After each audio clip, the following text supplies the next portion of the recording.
I have always considered myself a wannabe cowboy. When I was 12, I got to spend the summer helping my Uncle Owen Barton gather and brand cattle. He was one of the original cowboy poets. I always loved listening to his stories. I sure wanted to be a real cowboy like him, and was fortunate to start working for Gary Mon on his ranch in the Methow Valley. We ran cattle in some really rough country up in the North Cascades Mountains. Then one night I was falling asleep trying to get out of the mountains, and the thought came to me that if I made up some rhymes like my uncle, it might keep me going. For a subject, I tried to think of some amazing thing that I had done, but all I could think of were a lot of ridiculous things. Well, I was on my back wedged in between the axle and an overload spring, and when I started cutting steel, I sounded like a piggy's squeal. Some red-hot slag had hit my front, and my head came up on something blunt. And when that magma dropped from sight, it made my navel lint ignite. I tried to beat the fire out and found out I was really stout. It seems I only bruised my gut. My navel fried no matter what. So hot, it caused my fat to drizzle, and I could even hear my bacon sizzle.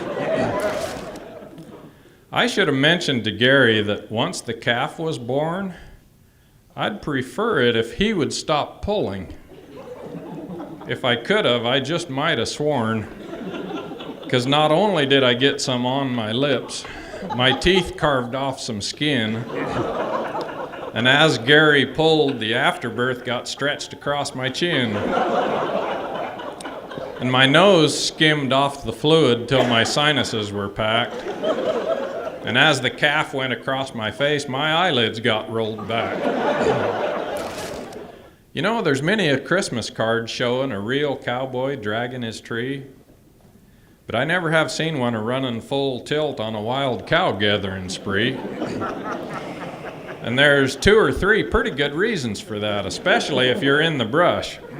If your tree's trunk engages a lodgepole snag, it can give your horse quite a rush. And then there's a bad friction problem.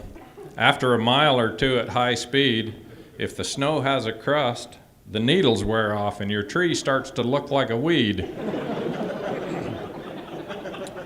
And if you're following scared running cattle, there's an issue of splatted cow sign.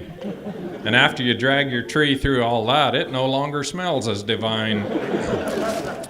A cowboy can add value, though, with the toilet business growing.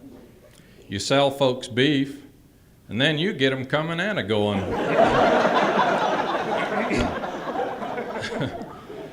Each year I get a tally when I round them up and sort. My dream is still 500 head, but I'm just a few head short. Thank you.